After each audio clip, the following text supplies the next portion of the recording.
The death of Kikos. A poor man had a wife and 3 daughters.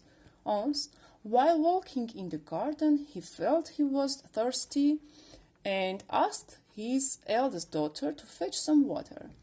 The eldest daughter took the water pot and went to the spring. There was a tall tree near the spring, and she thought to herself, If I get married and have a son, and we name him Kikos, and if Kikos come here and climbs up the tree and he falls down on the stump, he will die. Saying this, she began to weep over her dead son Kikos. I married a man and had a son named Kikos. He climbed up the tree, fell down on the stone. Oh, dear, dear Kikos, my son, my honey. The father waited for a long time, but the eldest daughter didn't come. He sent the medium daughter to see why her eldest daughter was late, and the medium daughter went to the spring. Then the weeping girl saw her sister and began to cry louder. Come on, come on, come on, unfortunate aunt. Come and see what happened to your neighbor Kikos. Which Kikos? I married a man and had a son named Kikos.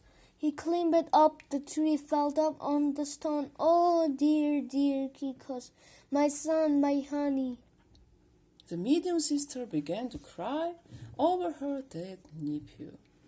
When the father saw that the medium daughter was also late, he sent the younger daughter to see why her sister were late.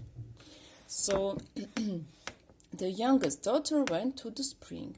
The youngest daughter joined her sister and began to cry.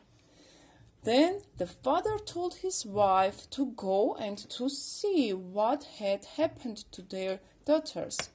She came to the spring and saw her daughters singing and crying. They said, Come on, unfortunate grandmother. Your grandson did, and the eldest daughter began singing. I married a man and had a son named Kikos. He climbed up the tree, fell down on the stone. Oh, dear, dear Kikos, my son, my honey. Poor mother joined her daughters. Then the father thought that something had happened and went to the spring. He saw that her daughters and wife were crying near the spring. At that moment, the daughters began to cry in a loud voice. Come on, unfortunate grandfather. The father listened to them, and then he said that they couldn't bring Kikos back by crying. He advised to call the neighbors to drink to the memory of Kikos.